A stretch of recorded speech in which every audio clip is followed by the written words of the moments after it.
Welcome to episode 10 of surviving hardcore mode without armor or totems. Today we're gonna get a mending villager and also enough diamonds for full diamond tools. So I started heading to this village to get a mending villager. It's kind of a weird village. It also happens to be floating in the sky.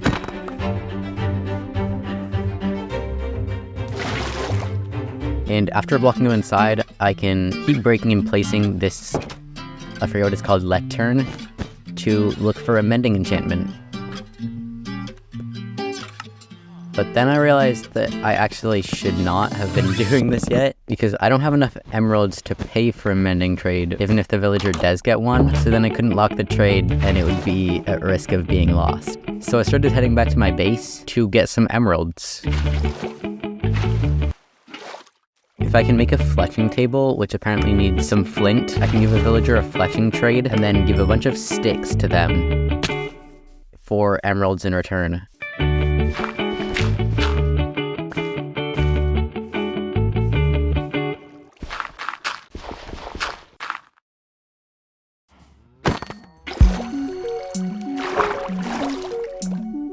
So I grabbed a bunch of wood and then started heading back to the village to find someone to trade with.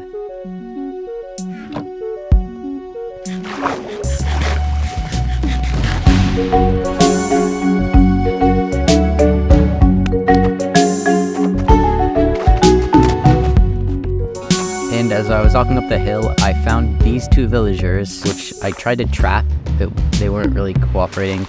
But I finally got them in a hole. It only took 2 tries, I guess. But also, I had to be very careful to not hit them because there was an iron golem right over there. And because I'm not wearing armor, I'm at like a 1 hit of an iron golem. Like, I do not want to mess with those guys. So because of the risk of like accidentally hitting a villager and then dying to the golem, I decided to just kill the golem using the like 3 tall technique. I was actually 4 tall, so extra safe. I made a little house area for the villagers and then started trading with them the sticks for emeralds in return, once one of them gets a stick trade.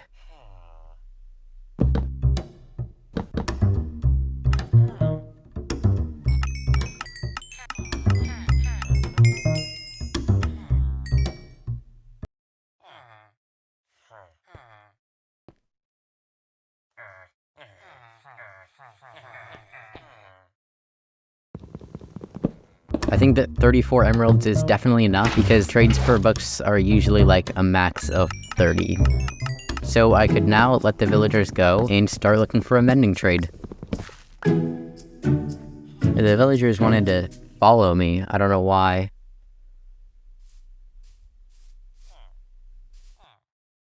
Now they're just standing there. That looked like too risky of a jump from here, so I went the easier way and just popped down.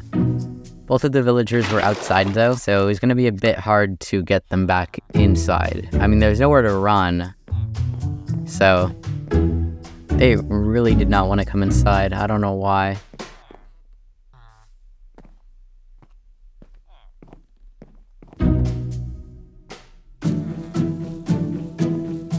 And then I finally got them both inside. So now I could start breaking and placing the lectern to look for a mending trade.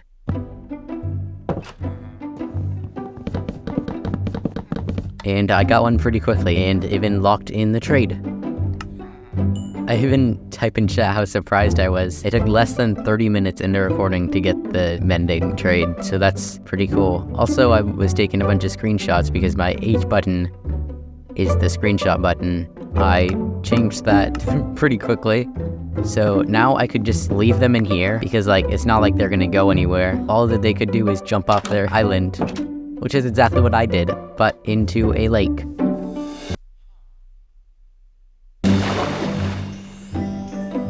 I also saw these cows all the way over there and wanted to test out my bow skills. And I literally shot that cow first try. It was actually like, I typed in chat, I did not expect that. So it was time to build this cow a little memorial. I wanted a flower for the cow's memorial, so I went looking for one in the forest. Also, water does that now, apparently.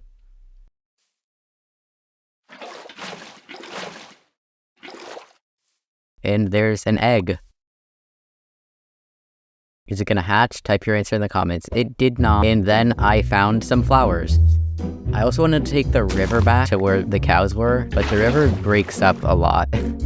So it's gonna be quite hard to bring villagers from the village to my house if that's what we're gonna do. I also then realized that I don't know where I buried the cow's stuff, but luckily I happened to mine the block literally right next to where it was. I could place down the flower and then say I will never hurt a cow ever again. I promise. Just ignore what's happening.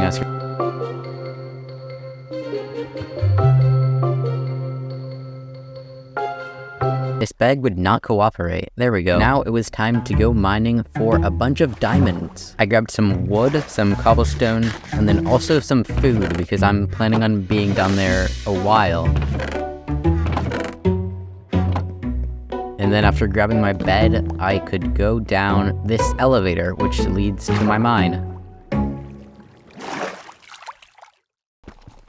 And my pickaxe broke. Then we got down all the way to bedrock level, which I believe is -54. And I can't break bedrock for my water elevator, so I had to make it one block up. So I started bringing up the water elevator, but then I realized I only had one water bucket, and there's two different paths because I had to maneuver around a cave. So I just started by doing this one, which is the longer one. And I didn't realize it at the time, but this was actually the elevator just right above me. So the water was able to connect up all the way down to the bottom of this part of the elevator. So now I have a fully functioning elevator. Functioning.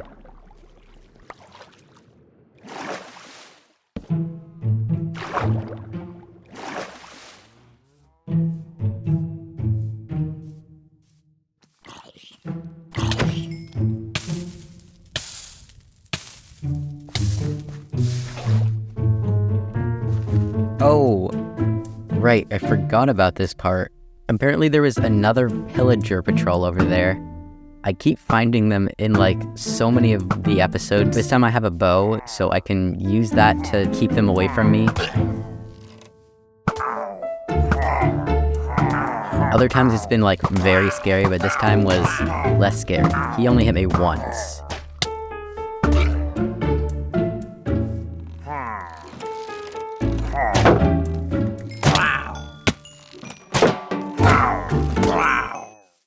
I type in chat PB since I think that's the fastest I've ever taken care of a Pillager Patrol, and I also decided to quickly get rid of my bad omen because I do not want to start a raid at the floating village. I mined an entire tree for some reason, and then noticed that my water had spread out. In all the past videos, it's been like this fine, but maybe it's because I've updated to 1.20, the water corrupted, I don't know. And now it was actually time to start mining diamonds.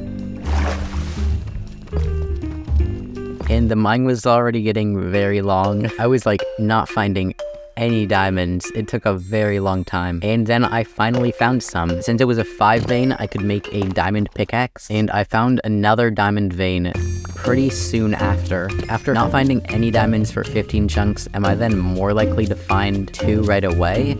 I don't know, because these two were very close together. So yeah.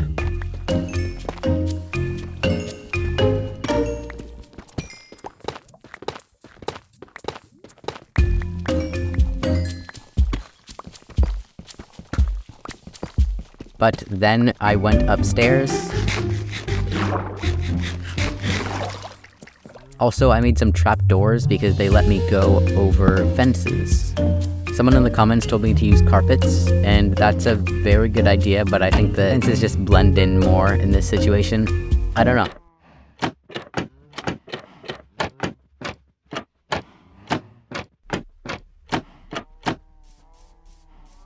I started making a diamond axe, a diamond sword, even a diamond hoe, and I had enough for another diamond pickaxe. But the video's not over yet because we still have to enchant them. So I ran over to my enchanting table and started doing some stuff on it. My first pickaxe only had efficiency 2, but my second one had an opportunity for Fortune 2. I only needed to get to level 17 to have access to it, so I started farming cows for XP and quickly hit level 17.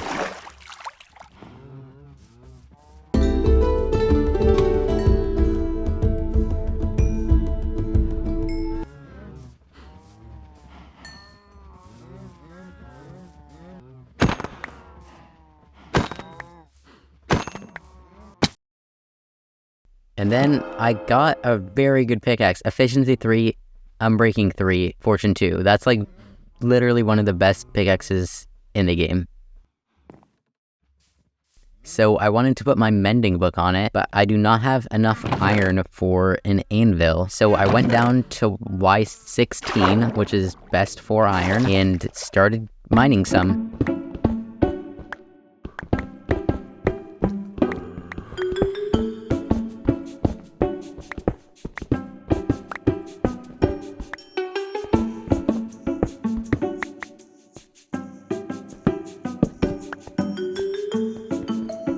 I kind of forgot how to make one. I got it backwards. There we go. Now I have an anvil.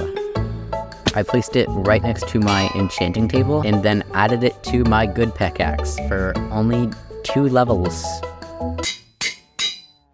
That's a good pickaxe. One of my pickaxes has silk touch, so I played with that a little bit. Farmland does not drop farmland, still drops dirt. My bow has an opportunity to get infinity at level 30, so I'm definitely gonna use that. That will be helpful for the dragon fight. So that is the end of this video. Thank you very much for watching, and I will see you in the next one. We got full diamond tools. Yay. See ya.